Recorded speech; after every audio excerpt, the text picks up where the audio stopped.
Well, we're back here with Peter, instructor and a studio owner of a discipline called Wushu. And we have explained what that basically is, which is not so much emphasis on hitting and self-defense and kicking somebody, even though you learn all those things, but the emphasis is more on creativeness, looking good, and aligning your mind and body perfectly and right. But yet while doing all the kicks, so it's not just like, I don't know what you call that, meditating, sitting there and aligning your body, but sounds very, very interesting. I compared it to dango dancing and waltz dancing, where you can make up your own steps while following guidelines and look graceful like hell and be in very, very good shape without looking like Arnold Schwarzenegger. Now, Peter, who are, the bulk of your students? I mean, who is doing that? Who has an interest in that? Tell us a little bit about that. What are your students, where do they come from? What are they composed of? Well, we have pretty much, students from anywhere. I mean, we have the oldest student is, I think, 65 years old. The youngest is 3 and 7 months, which is my daughter. And I did see her kicking on my wife's dance floor. There was about 25 some people watching her, and frankly, they're still talking about it every so often. She's very funny. So we have different people from everywhere. We have, moms who have children who are training, and we have high schoolers, college people who just got out of college and are working. I mean, pretty much anybody you can, any type of person you can find, we have them. I mean, we also have different programs, right, for different types of people. So, if you haven't exercised for a while, we put you into our fitness program first to get you in shape. Okay. All right. Now tell me, what's a common denominator of, let's just say, the average, 8, 10-year-old all the way up to 15, 16-year-old? What's the average common denominator of those people, children, teenagers?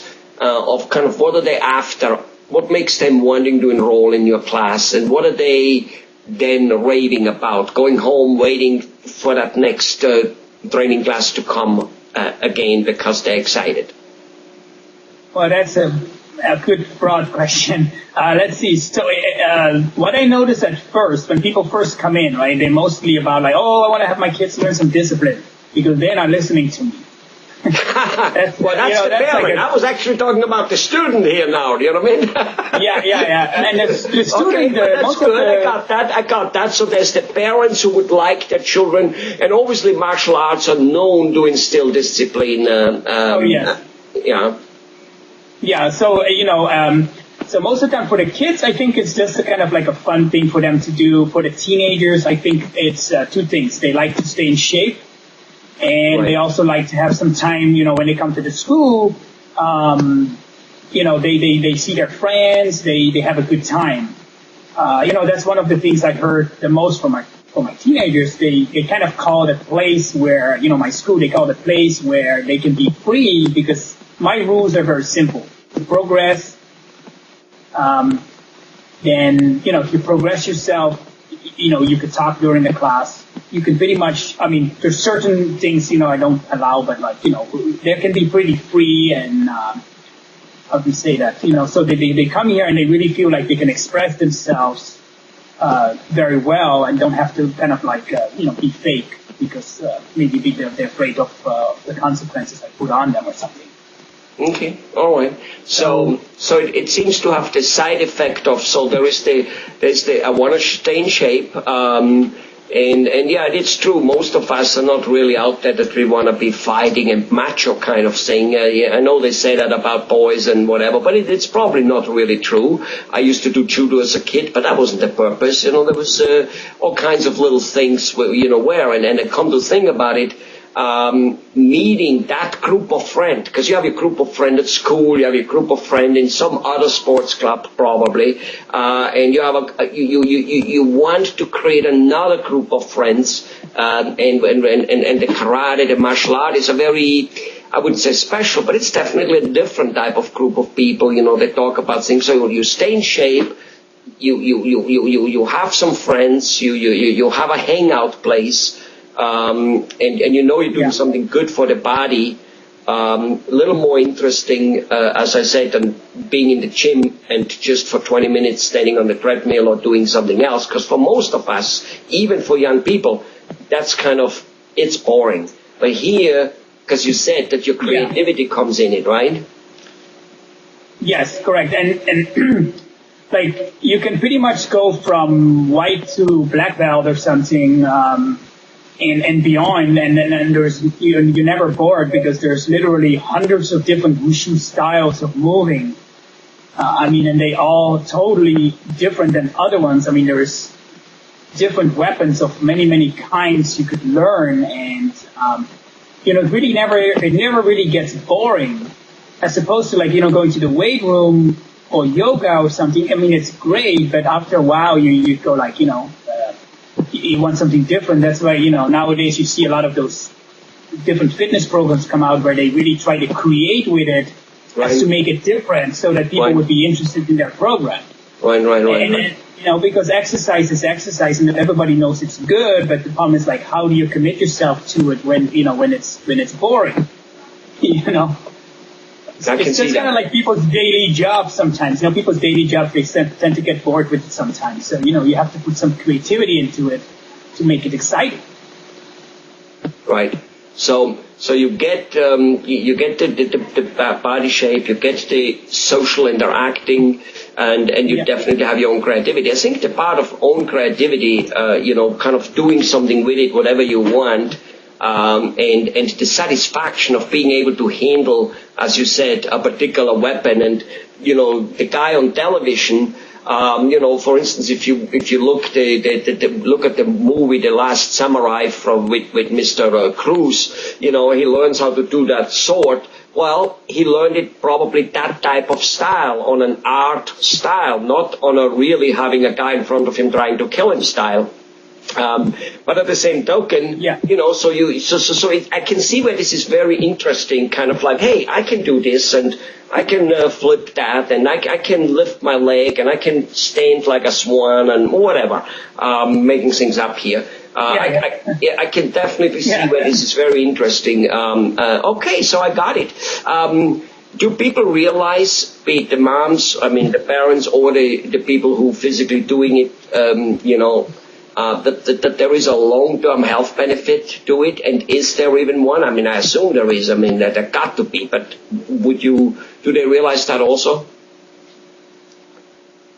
I think some people do realize that, some people don't. So what we do is we just, we usually send out promotions where we talk about, we send emails or give people articles where we talk about the benefits, because sometimes we falsely assume that everybody understands benefits of exercise, but if that was true, then everybody would be exercising. So we try to educate them on the benefits, and also we try to get them to, share their benefits with us if they were achieved. I remember one of the kids, he came in and he had this posture and was kind of round like this. And after maybe 6 months of something of training, he started to become taller and straighter because that's one of the side effects. You get benefits like that. And it seems like not a big deal, but if you look at what the chiropractic has to say about spinal structure, it seems to be controlling everything else, or at least to a large degree. It's affecting everything else.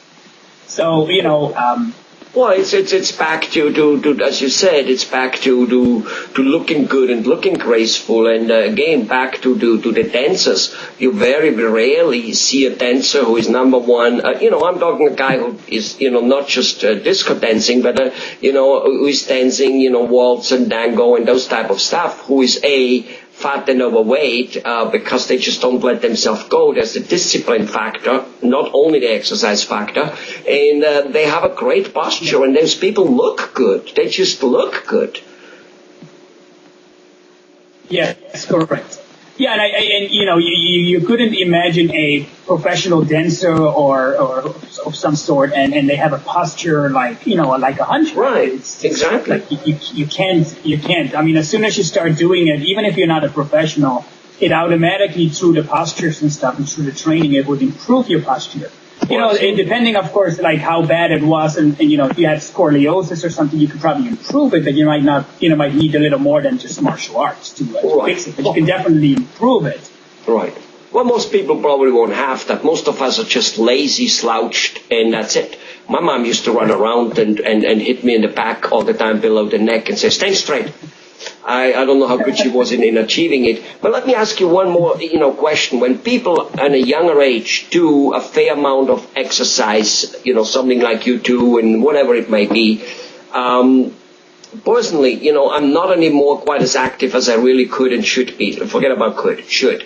And my wife keeps telling me that one of the reasons I'm nevertheless still quite okay, despite the fact that I'm, you know, basically way too lazy, eat way too bad food and all that stuff, is because up till about 22 even or more, I was active, you know, bicycling, judo, you know, whatever kids do. I grew up more or less on a farm, so I was like a quite active guy. And she says that my muscles have been trained till that age, 20, 25 even, and by doing so, yes, they may be weaker now and letting loose, but still at age 58, the trace of the basic foundation is still there, and it really helped me. Do you think she has a point there or not?